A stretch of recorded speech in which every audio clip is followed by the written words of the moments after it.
कुरुक्षेत्र लघु सचिवालय धरना स्थल बन गया। कई विभागों के कर्मचारियों ने मोर्चा खोल रखा है। सरकार के खिलाफ अड़जम का नारेबाजी भी हुई है। नगर पालिका कर्मचारियों ने अपनी मांग उठाई है। कर्मचारियों के समर्थन में किसान संगठन भी पहुंचे। आंगनबाड़ी आशा वर्कर भी इस धरना में शामिल हुई। मिड डे मील वर्करों ने भी अपनी आवाज उठाई है। मांग पूरी होने तक यह संघर्ष जारी रखेंगे। आज तक 12-13 साल हो गए सरकार को सत्ता में आई, झूठे लारे। अभी हमने हड़ताल की थी 1 मई से लेकर 14 तारीख तक। समझौता हुआ 17 मांगों पर।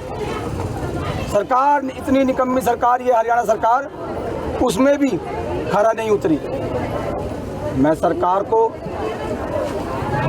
मीडिया के माध्यम से बताना चाहूँगा, समय रहते इन कर्मचारियों की, कच्चे कर्मचारियों को पक्का जल्द से जल्द किया जाए, अन्यथा नगर पालिका कर्मचारी संघ की हड़ताल जो है अनिश्चित काल तक चलेगी।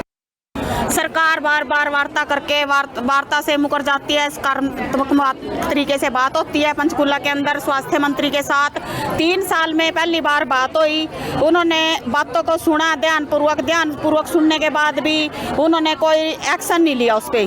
बार बार अधिकारियों को कह देती है कि भैया हमारी इनकी मांगों का समाधान किया जाए। 2023 के आज तक भी चाहे कोई भी हड़ताल पर बैठा है, डॉक्टर से लेकर डीसी तक कोई भी पैमाने का हड़ताल पर बैठे, आज तक किसी की भी तनख्वाह नहीं कटी है।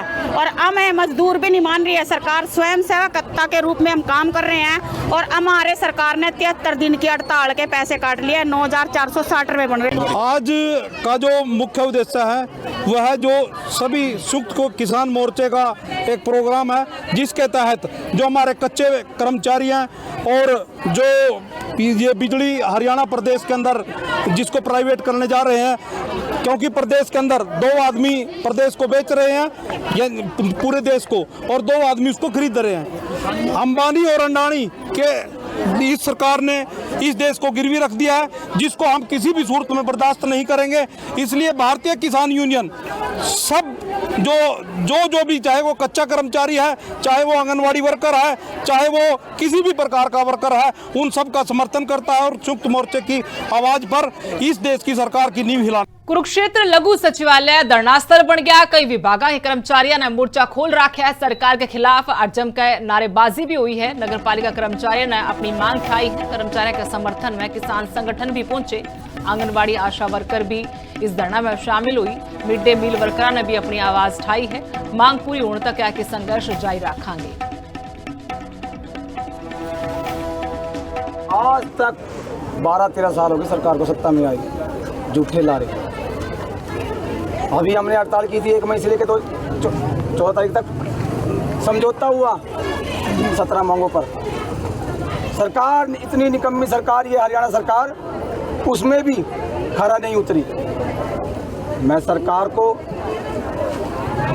मीडिया के माध्यम से बताना चाहूँगा, समय रहते इन कर्मचारियों की, कच्चे कर्मचारियों को पक्का जल्द से जल्द किया जाए, अन्यथा नगर पालिका कर्मचारी संघ की हड़ताल जो है अनिश्चित काल तक चलेगी।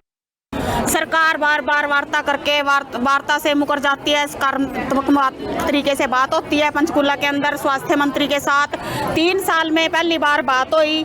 उन्होंने बातों को सुना ध्यानपूर्वक सुनने के बाद भी उन्होंने कोई एक्शन नहीं लिया उस पर। बार बार अधिकारियों को कह देती है कि भैया हमारी इनकी मांगों का समाधान किया जाए।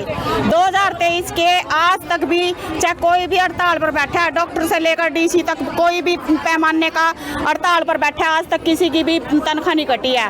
और हमें मजदूर भी नहीं मान रही है सरकार। स्वयं सेवकता के रूप में हम काम कर रहे हैं और हमारे सरकार ने 73 दिन की हड़ताल के पैसे काट लिए। 9,460 रुपये बन रहे। आज का जो मुख्य उद्देश्य है वह है जो सभी संयुक्त को किसान मोर्चे का एक प्रोग्राम है, जिसके तहत जो हमारे कच्चे कर्मचारी हैं और जो ये बिजली हरियाणा प्रदेश के अंदर जिसको प्राइवेट करने जा रहे हैं, क्योंकि प्रदेश के अंदर 2 आदमी प्रदेश को बेच रहे हैं या पूरे देश को, और 2 आदमी उसको खरीद रहे हैं। अंबानी और अडानी के इस सरकार ने इस देश को गिरवी रख दिया है, जिसको हम किसी भी सूरत में बर्दाश्त नहीं करेंगे।